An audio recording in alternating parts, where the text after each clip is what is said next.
crafting resumes that look the same, crafting content that look the same, and everyone is using it for the same things, and there's a lack of authenticity that's starting to show. How do you balance that, and what's your take on how that's going to be impacted in the future, the more we transition towards automation? Yeah, that's a great question. I think that we're in an age where your voice, your story, and you have to shine through. Like, people are backing people, not brands. And with authenticity, that it makes the gap even wider, right? Like, so I think that the issue that humans have, and I use the word humans like I am not one, not because I think I'm better, it's just like humans in general. It's like they get so caught up in trying to keep up. Right? Like, so it's like I have access to GPT, then I have GPT 4.0, then 5.0, and it's like it's helping me do all these things, right? But it's helping everyone do all these things, right? Whereas the people who are starting to emerge are like, I'm using my voice, right? And GPT can clone a voice, but it can't create one entirely and your identity, right? Like, then you're studying a computer. So I think that going forward, what's going to win is authenticity, right? Like, that's what's going to be the disparity. Like, everyone has a level playing field.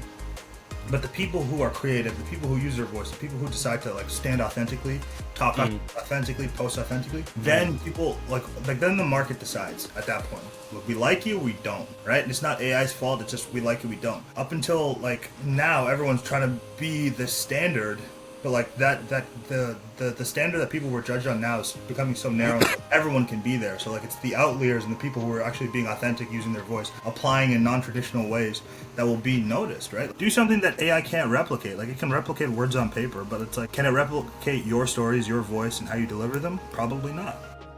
Let me question you on that, because there's the development of agentic AIs, which you can technically use your personal data to craft an agent that can literally do the things that you want it to do using your voice or your cachet. What's your opinion on that? Because that can breed some level of authenticity with like an amplifier, which is AI.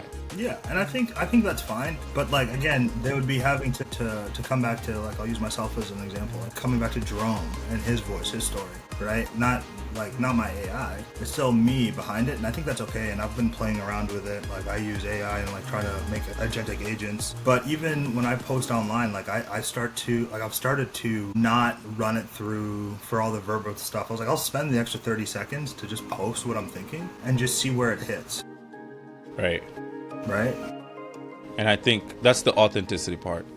Yeah, it's easier, it can save your time and it can save your output, but at the end of the day, like, your thought process will always be your thought process, and you can only showcase it if you put that to like writing. Like, if I write down what I'm thinking without running it through a GPT, then that's the real me, that's my real voice. Right? And that can go even further, resonating with people more than putting it as a prompt and then getting like a generic response just like the next person, right? Because we all face similar problems. It's just how you process and use it as output that is different. We all go through similar problems. Maybe me and you have gone through different aspects of life, very unique to you, and that's why you have to use your voice. But at the end of the day, it can encompass just like a one big problem. Right. I think it's important to find your voice.